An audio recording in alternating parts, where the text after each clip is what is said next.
News, debate and opinion from the heart of Westminster. Boris Johnson's Brexit War Cabinet is meeting this morning to sign off the negotiating mandate for trade talks with the EU, with some reports from Brussels suggesting the EU governments are struggling to find common ground ahead of talks. Could the UK start with the upper hand when they begin next month, as some are suggesting? To discuss that, I'm joined by the European Commission, former European Commission negotiator Thomas Cole, and Jennifer Rankin is the Guardian's Brussels correspondent. Welcome to you both. Jennifer Rankin, how is the European Commission approaching these negotiations as ministers meet this morning? Well, firstly, I don't think I would quite agree that the EU is struggling to reach a position. As it happens, EU ambassadors have signed off on the negotiating mandate for Michel Barnier yesterday, and we expect that to be approved within the next few hours by European ministers, Europe Affairs ministers who are meeting in Brussels today, and it will largely be a formality that that mandate will be signed off. It's true that there was some long discussions on the mandate, particularly France was holding out for some very strict conditions on making sure that the UK could be aligned to EU rules in exchange for any trade agreement that is zero tariffs, zero quotas, something the EU has never offered to anyone else before. But while France did have some concerns, France wasn't alone on this issue. It was certainly something that other countries, Denmark, the Netherlands, for example, are also very, very interested in. So there were some long discussions to get this mandate, but I think now it will more or less, it will be agreed later on today, allowing the talks to start next week. Thomas Cole, what do you see as being the main stress points in these negotiations at this stage? Well, I think there's probably two things. Firstly, there's fisheries. The aim is, at least from the European Commission side, and I'm sure from the EU27 side as well, to try getting the fisheries talks wrapped up before the summer break, in fact, before the deadline for when the extension, the transition, if it were to be made, could be made. I think that's one of the key areas where the EU is pushing essentially for the same rights as they are today to continue post-Brexit. And the other area is, of course, the level playing field. And would the UK be willing to accept level playing field conditions for, as Jennifer said, the kind of deal which has never been offered to any country outside the European Union before, zero quotas, zero tariffs? And that is essentially the trade-off. And I think from the UK government's point of view, sovereignty will definitely be the other issue.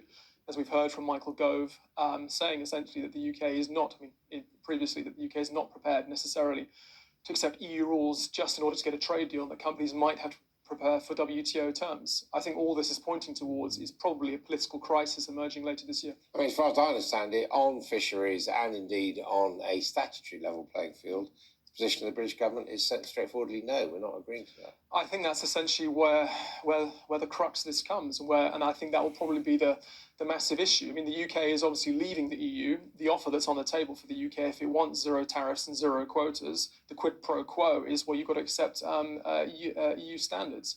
And I don't think from the EU side there's a real issue there when it comes to trust of Boris Johnson. We heard it from the French Europe Minister earlier today, Amélie de Montchalin, who will be in London actually later this week, basically saying we want to see the withdrawal agreement upheld. I know that was also echoed by Simon Coveney, the Irish Foreign Minister, and also by the German Europe Minister, Michael Roth. And there is a real issue of trust there. But Jennifer, against that, there's the argument that we are where we are. The British government clearly has a mandate following the general election, and that it's all very well the European Union saying, well, we've got rules, but in the end, if there's going to be a constructive agreement, there's going to have to be some give, isn't there? Yes, it was a negotiation, but of course, while the British government has its mandate, Boris Johnson's big electoral victory last autumn, there are 27 other governments that are answerable to their publics that have their own mandates. Well, Simon Coveney, for example, is making a noise this morning. He's just been booted out by the Irish electorate. They just haven't got around to forming another government. Okay, well, the situation in Ireland is specific, but actually there's a great deal of political consensus in Ireland on Brexit. But I think the point still stands that the UK is negotiating with other governments. These governments have their own mandates. They have their own publics to answer to. And one thing we've heard very consistently from those government ministers coming into Brussels this morning is that they want to protect, as they see it, their own citizens against potentially dangerous goods or substandard goods coming from the UK, and the big risk for them is that you create an unequal terms of competition, so their companies would be undercut by UK companies potentially dropping standards. Of course, the British will say we have no intention to do that, but the EU really want to make sure that there's a mechanism, a legal way to keep the UK in line rather than just relying on promises of good faith. I mean, one of the things, Thomas, that was agreed in the withdrawal agreement, I mean, in the previous phase, was apparently the status of Northern Ireland. Sure. Yet we have Boris Johnson and the government repeatedly saying there will be no checks across the Irish Sea. I mean, can that be squared? Well, I think if you're Boris Johnson, you did your own special version of the withdrawal agreement, which you claimed was better than Theresa May's version. We all saw what was in there. It was passed by Parliament. It was passed with the votes of this government. Essentially, they have signed up to this. If you're unable or unwilling as a government to adhere to your own international commitments, then a real issue of trust comes in there. Firstly, to getting a future relationship with the EU, if you're not going to uphold the withdrawal agreement. And then other actors around the world, the Japanese, the Indians, will start looking at the UK and thinking, is the UK a trustworthy partner, at least with this current government? And I think this is what it all boils down to. And I think that there will be real issues of trust there. And I think that will probably be one of the key things going forward. Jennifer, if we look at the big picture, what matters to ordinary people, both in the European Union and in the UK, supposing they don't agree, what are the consequences going to be? Well, the consequences would be that the UK would be falling back on WTO terms, somewhat rebranded now as an Australian-style deal. But that would mean that the UK and the EU would have no formal trading arrangement at the end of this year, going into 2021, that companies on both sides would be facing tariffs and checks, and it would be very disruptive for the economy. You would also have, if there's no agreement on fishing as well, you could see huge tensions in and around British waters. Of course, we don't know what's going to happen, but the prospect of that agreement, of no agreement on fisheries, where there's been one now for almost 50 years, that would also create huge disruption. And I think we would certainly see import tariffs on imports from the UK of fisheries. So that's one sort of card the EU would like to play. So, I mean, overall, it would be very damaging. It would be very disruptive. But the withdrawal agreement is still there. So it wouldn't be quite the same no deal that we were talking about previously. What I think would happen is just that if we end this year without an agreement, then the talks will continue into next year to search for a trade agreement, because the UK is at its closest, 26 miles away from the continent of Europe, and it's always going to want to trade and have security ties with Europe, have people-to-people connections. So I think the need for some kind of agreement is not going to go away, even if talks do break down this year. But Thomas, the difference is the UK government again says there will be no extension. So we could be, do you think, in this situation as defined by Jennifer at the end of this year?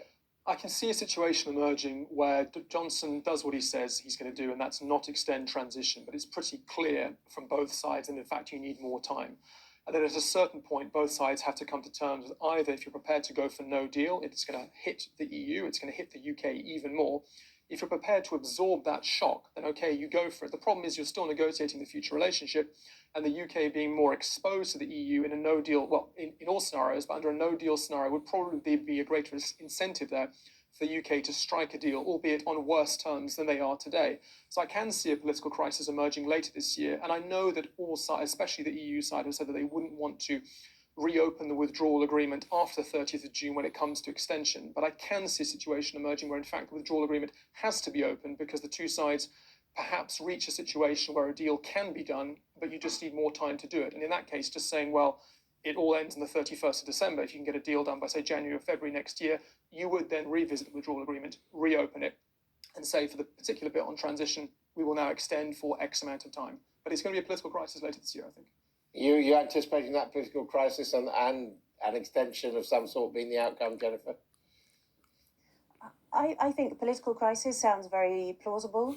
Whether there's an extension, I don't know. The EU at the moment are really insistent that if there is no extension agreed by the middle of the year, by that deadline, then it will simply be legally impossible to agree it at the end of the year. I mean, maybe in the autumn, who knows what might happen under the pressure of events. But I wouldn't rule out that we could end up, if there's no extension request, with the UK crashing out at the end of the year with no deal. But then the talks continue. But in either case, the talks will continue, because even if there is an agreement by the end of this year, it will be a very basic, bare bones agreement. There will still be huge numbers of things to talk about, whether all sorts of areas that we're not really talking about very much now, sort of EU-UK cooperation on research or student exchange programs, all the sort of vast areas that don't hit the headlines every day. These will also need to be discussed. And so even if there is a very basic agreement at the end of the year, the talks will continue for I think years to come.